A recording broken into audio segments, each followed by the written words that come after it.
Hello শোনা, ওই দিন যে রাতে ঈদের ওই যে জামা কাপড় তোমার দেওয়ার জন্য আনছিলাম, এখন ওইটা তো আমার বাতিদের লেগে দিতাম না। তাহলে তুমি এক কাজ করো, তুমি একটা জায়গার কথা বলো, আমি গিয়া তোমার জামা দিয়ে পৌঁছাই দিম, আর তোমার সাথে দুইটা আলাপ আলোচনা কইরা পরে আইসা পড়বো।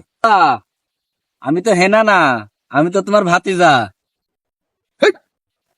হ্যানার মোবাইল তোর কাছে কে? হ্যাঁ হ্যানা কই? তুই এনে কি করস? হেনা আমার সাথেই আছে। চাচা তুমি কিন্তু খুব বাড়াবাড়ি করছো, বেশি বাড়াবাড়ি করলে না ঠিক চাচির কাছে গিয়ে বলে দেবো। হ্যাঁ চাচা, এখনো ভালো হও, সময় আছে। দেখ বাতিজা, ওই দিন রাতে হেনার লেগে কাপড় তলে গেছি, তোর কারণে দিতে পারলাম না। দেখ বাতিজা, তুই কিন্তু আমার অনেক ডিস্টার্ব করতেছস।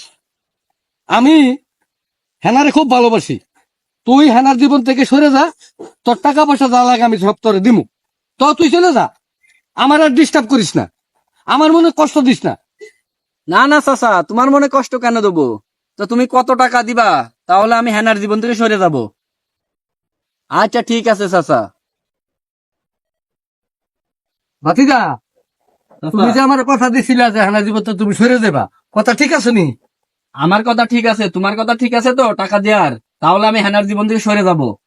ঠিক আছে চাচা? হ্যাঁ ঠিক আছে। আচ্ছা চাচা, তুমি যে এই বয়সে এগুলা করো, এগুলা কি ঠিক চাচা? আমি ওই দিন তো হেনার বাসায় কাপড় নিয়ে যাইতে গিয়ে দেখি তুমি রাত্রেবেলা হেনার বাসার পিছনে বসে আছো, এটা কি ঠিক চাচা? দেখ ভাতিজা, আমি হেনারে খুব ভালোবাসি, হেনার ছাড়া আমি বাঁচতাম না। আমার যা কিছু আছে দরকার পড়ে সব আমি তোরে দিয়ে দিব, তবু আমার হেনার দরকার। তুই হেনার জীবনতে তুই সরে যা।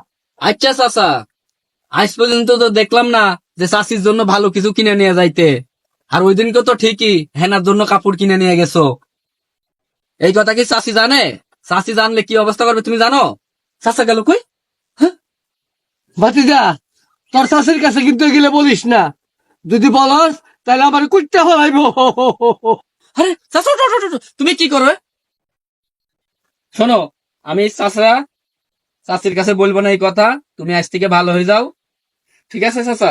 আমি ঠিক আছে, ভালো হয়ে গেলাম গা, আর জীবনে হেনার হেনার পিছনে আমি করতাম না। ঠিক আছে চাচা।